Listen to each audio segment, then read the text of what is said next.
Hi y'all, this is Mattie from Mattie's Kitchen, and today I'll be making y'all a Salisbury steak. And here's the ground beef I'll be using. This is about 83% lean meat. Okay, I'll be using that. I'll be using a little salt, pepper. Here's some eggs. I'll also be using the W sauce, brown gravy, bacon, and here's the milk for my breadcrumbs. And the vegetable, I'll be using a green pepper, yellow onion, red onion, and some fresh garlic. And also, I'll be making some homemade mashed potatoes, and I'll be using the milk, the butter for that. I'll be using canned milk for that. And here's my potatoes already over here. They have cooked, and I've let them boil. I just hope they don't have too much water in it because I let them set up there. Those are ready. And I'll get back with you when I start the procedure. Getting ready to chop up the vegetables and the bacon that's been fried in for this Salisbury steak. And the first thing I was taught in a class that I went to, a cooking class, they said you taking, this is about 3 slices of bread. I'm gonna put them in cubes. And you soak them in milk. I didn't know why for Salisbury steak, that's what you do. Those are things you'll be doing for that. And you put them in the milk. You let it sit in the milk for about 20 minutes. And this is gonna be just like your filling, like you use breadcrumbs. But Salisbury steak, you always use, let your breadcrumbs soak in milk. Now I was taught that and it works. Have you ever noticed when you eat Salisbury steak, you see that little white bread in there? That's what that is. Those, they're not crumbs. And I'm gonna put this in milk and let it soak in there. And you pour all the milk out, so it don't matter how much milk you put in there. It doesn't matter. So let these soak in there. And the next thing I'm gonna do, I'm gonna take and get ready to cut my bacon up and put it in the skillet. Just you cut it up in little pieces. You don't have to, it's not no art to it. Just cut it up and put it in the skillet. And just to fry mine, I have cooked Salisbury steak before, and I put them inside the oven, but I'm gonna cook them this way. This time I'm gonna fry them. And I'm gonna make my gravy on top of the stove, and see, I like that way too. And I'll be searing them in this bacon grease. It's not gonna cook in. I'm just gonna sear them in so I can get that, have the stove hot, so I can get that charcoal, look on the. I'm gonna let them set till I get ready for it. In the meantime, I'm gonna get ready and cut my vegetables up. You're just gonna cut them in a small. You can dice them up because these are going into the Salisbury steak. I'm going to get this chopping board clean, and I'm going to cut up all the rest of them, and I'm going to get back with you. You're going to cut them up just little small pieces. Okay, I got my bacon over here frying, getting ready for my Salisbury steak. And in the meanwhile, I'm going to take and cut this down a little bit and get ready to season my meatloaf. And these are things I'll be using. I go over them twice. These are some red onion. This is some chopped garlic, yellow onion, and green bell pepper.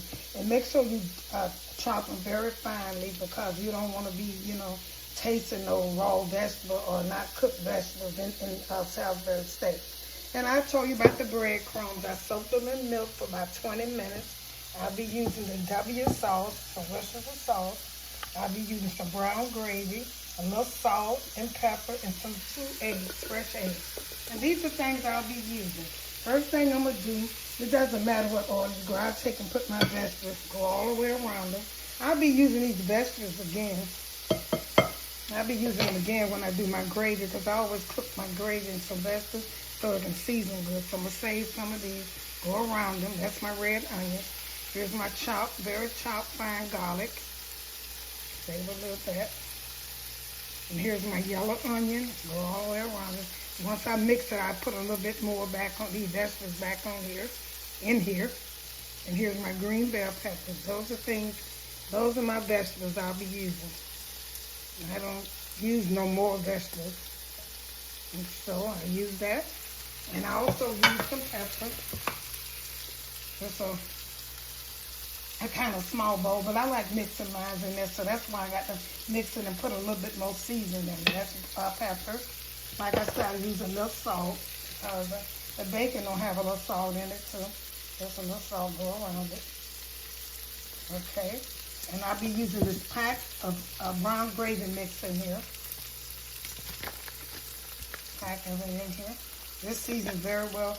All these seasons, don't try to omit none of them because these make some good Salisbury steak. And here's a W sauce. You always put a little W sauce in there. This got salt in it too, so you don't need that much salt. You always use that, about a tablespoonful of that, go around it really good so you can season it. Okay, I'm gonna season mine a little bit more. Last but not least, here's the breadcrumbs I said go in here. This is just like crumbs. You know how you use crumbs. But this is just bread. Most times you can use white or wheat bread soaked in milk. And then I'm going to put the 2 eggs. I didn't say that. Here's the 2 eggs I'm going to put in here. And I'm going to mix this together. Turn it over. Mix this together. And then I'm going to season a little bit more. So I can mix this. Nothing to it.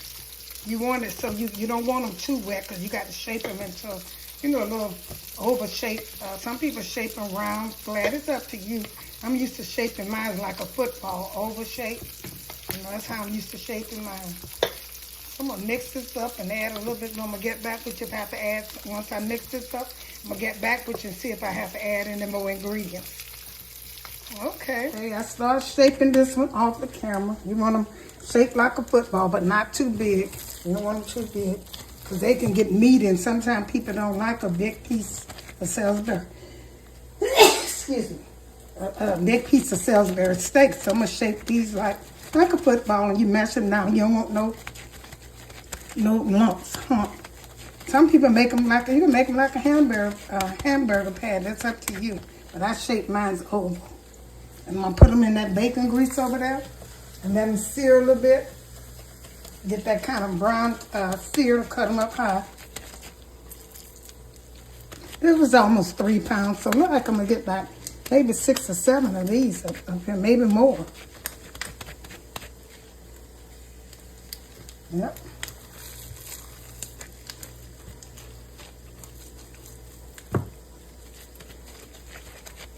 I wanted to get that bacon taste on them, and then I'm gonna fry my, I'm gonna make my gravy out of that same grease over there.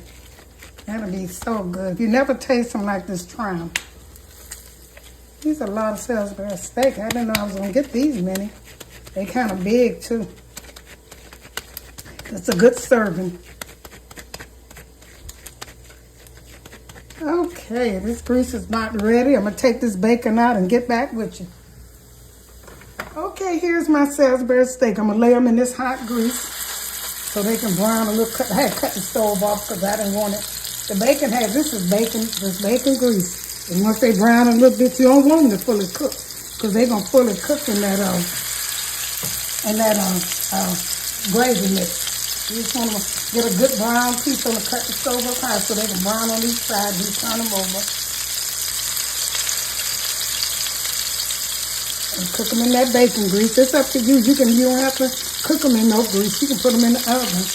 A lot of people do, but I'm going to try them this way. I got them on my channel in the oven. So if you don't like this way, you can put them in the oven. But this is the most tastiest way to me. Take this grease and pour it on there. Let it go over there. I got about 3 more to make, I think.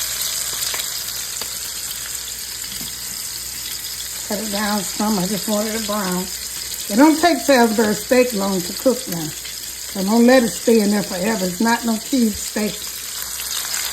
And all you want to do is get the inside cooked. And once the inside cooked, you're good to go. You'll be finished. Have your gravy ready for them.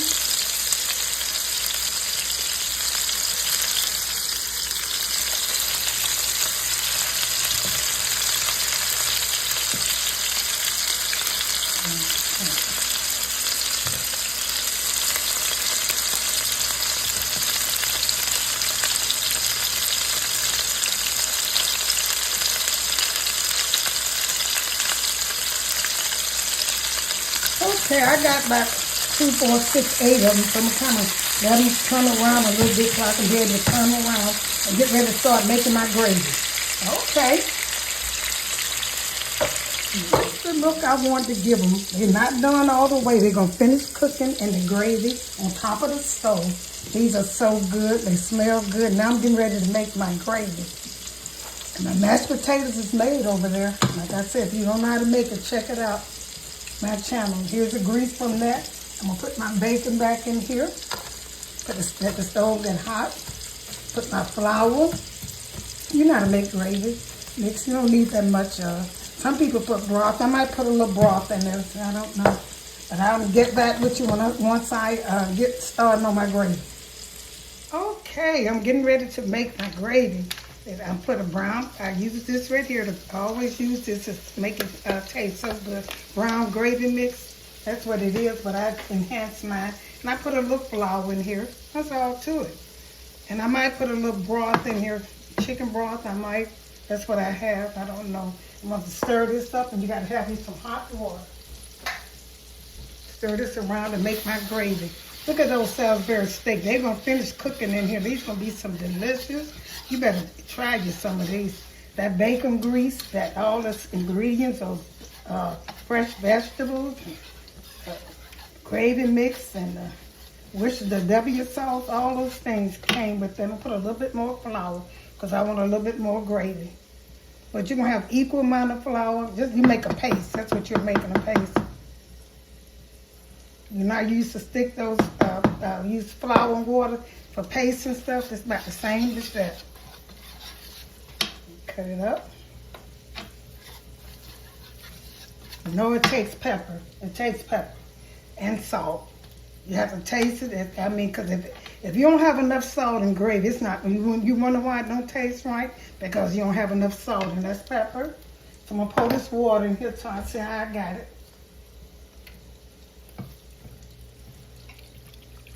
And the stove wasn't hot enough, but I can get it together. I'm gonna cut it up.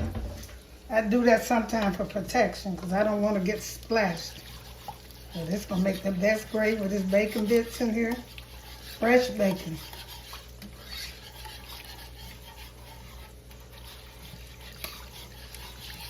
You know, it's a Salisbury steak. I'm gonna let them cook until they get tender. You know, in the middle, I just blanched them, got them chunk of look on the outside of it because I didn't want it to cook all the way through. I wanted to simmer in this gravy, and that's what I'm aiming for. Let this get hot. I got about 7 of them. This will fit. So this bacon is seasoning too. Put a little bit more flour in here, just a little bit more.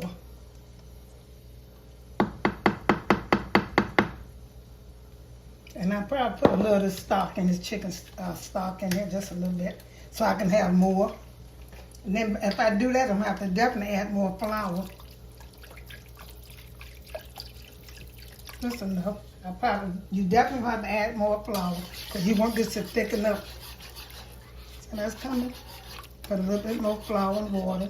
And just don't put the flour in like I did because you'll have to break it up. Make your paste again. Flour and grease or whatever. So don't do like me. I can get rid of this and just have to keep stirring, but don't put plain flour. Just put a kind of like a paste in it. It'll be easy in the end. It can be fixed, but it'll be easy. You don't have to worry about getting the lumps out. Okay, I'm gonna get this gravy. It's about like I want it. I'm gonna get it a little thicker, and I'm gonna get back with you. I'm gonna put the meat in there, and I'm gonna get back with you. It's down a little bit, y'all, and get ready to put my steaks in. I took and put some of those green peppers, the fresh one that I had left over from my Salisbury steak, my red onion, my garlic, and my green peppers. I put that in there. That's what you see, chopped very fine. All they're gonna do is enhance the taste. That's all it takes. I'm gonna taste this right now and see how it tastes. See what I need. I know it's good. I know it's good because it's cooked in bacon grease. I'm going to taste this and see how this tastes. I'm going to put these are best Salisbury steak you're going to find.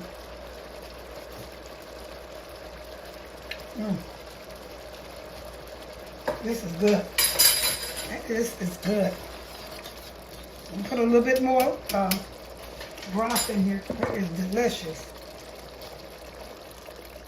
I'm getting ready to put my steaks in here so they can cook for at least about 20 minutes. I'm let them so they can cook all the way through because they're not They're not done all the way through. I just let them sear so you can get that look on them. You don't want no white Salisbury steak.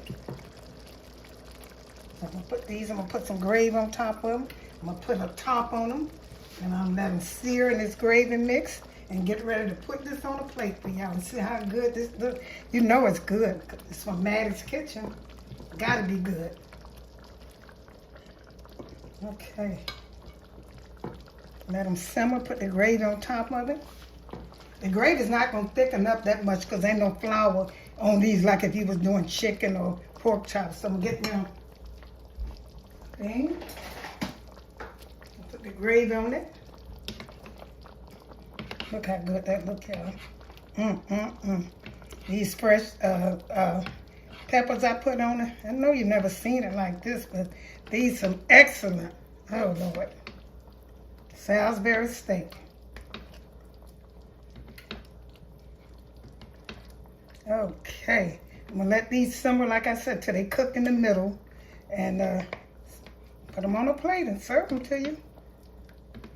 Okay. Get back with you. Here is this finished cooking. I can cut the stove off. It's the gravy, the bacon, the vegetables on top of this bacon. Oh my goodness, you know this is gonna be good. Coming from Mattie's Kitchen. I hope you enjoyed. This is a presentation, which was a simple presentation. Follow my instructions and you'll get the same results. Once again, thank you for tuning in to Mattie's Kitchen. Now I'm gonna put this on a plate and show it to you. Thank you all for tuning in to Mattie's Kitchen for this delicious Salisbury steak with homemade mashed potatoes. I hope you enjoyed this presentation. If you did, share with friends and family and make sure you try it. Thank you once again for tuning in to Mattie's Kitchen and have a wonderful day.